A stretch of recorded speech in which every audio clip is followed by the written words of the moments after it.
जय हिंद दोस्तों, मेरा नाम गौरी शंकर गुप्ता है और हम डिस्कस करें unit number 3 coordinate geometry. This is lecture number 7 और इस लेक्चर में हम परपेंडिकुलर लाइन के बारे में डिस्कस करेंगे।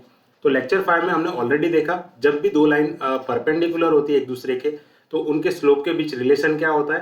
तो दोनों के स्लोप का जो प्रोडक्ट होता है वो क्या आएगा, -1।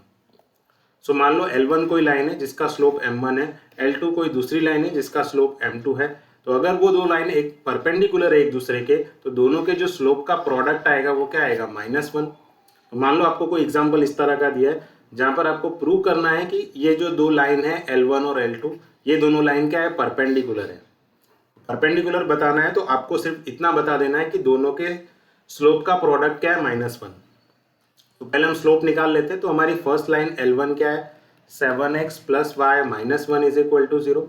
तो यहाँ पर आपका a क्या है, x का कोएफिशिएंट 7 और b क्या है आपका y का कोएफिशिएंट दैट इज 1। तो m1 क्या हो गया, -a/b। तो a क्या है हमारा 7 अपॉन b, b क्या है हमारा 1। सो -7/1 क्या हुआ, -7। Now similarly will find out the slope of L2 also. हमारी L2 लाइन क्या है, 3x - 21y + 2 = 0। तो हमारा a क्या है, x का कोएफिशिएंट 3, b क्या है, y का coefficient that is -21। So m2 क्या होगा, -a/b। तो a क्या है हमारा 3 और b क्या है हमारा -21। तो minus minus plus, 3 7s are 21, so it is 1/7। So if you see the product of m1 and m2, तो हमारा m1 क्या है -7, m2 क्या है 1/7। तो 7 7 कैंसिल हो गया, यहाँ मिला -1। तो दोनों का प्रोडक्ट अगर -1 आ रहा है तो ये जो लाइन L1 क्या होगी, परपेंडिकुलर होगी L2 के। Similarly look at one more example. तो यहाँ पर आपको क्या दिया है, ये L1 लाइन दी है, ये L2 लाइन दी है और दोनों एक दूसरे के परपेंडिकुलर है वो भी दे दिया है। परपेंडिकुलर हो तो आपको m की वैल्यू फाइंड करनी है। तो m की कौन सी वैल्यू के लिए L1 और L2 परपेंडिकुलर होंगे, तो चलो देखते हैं। तो हमारी L1 लाइन क्या है, that is 3x + 4my + 8 = 0।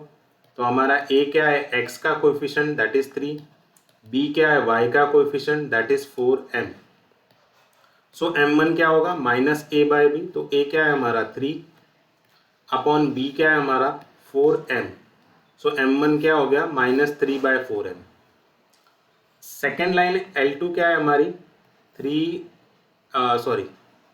9x, negative of 9x। हम पहले x लिखते हैं फिर उसके बाद y लिखते हैं दैट इज 3my और लास्ट में हम कांस्टेंट लिखते हैं that is 10।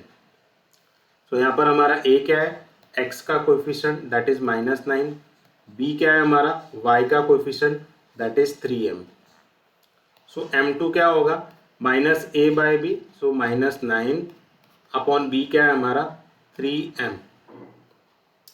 So minus minus plus हो जाएगा, 3 3s are 9, so it is 3/m।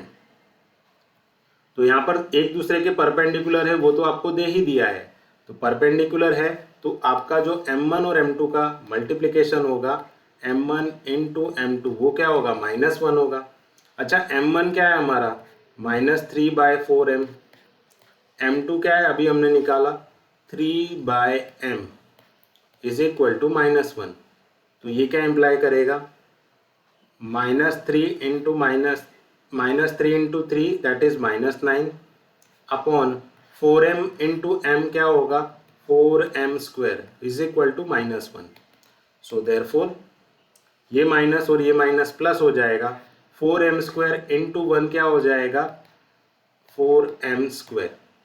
तो यहाँ पर ये क्या m² क्या मिलेगा आपको, ये 4 क्या होगा डिनोमिनेटर में जाएगा 9 के, so it is 9/4। So what is the value of m, that is ±3/2। क्योंकि ये क्या हो जाएगा, स्क्वायर रूट हो जाएगा, ± square root of 9/4 that is 3/2।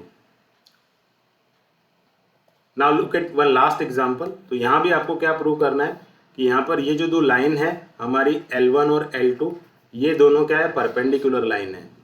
तो दोनों के स्लोप का प्रोडक्ट -1 बता दो।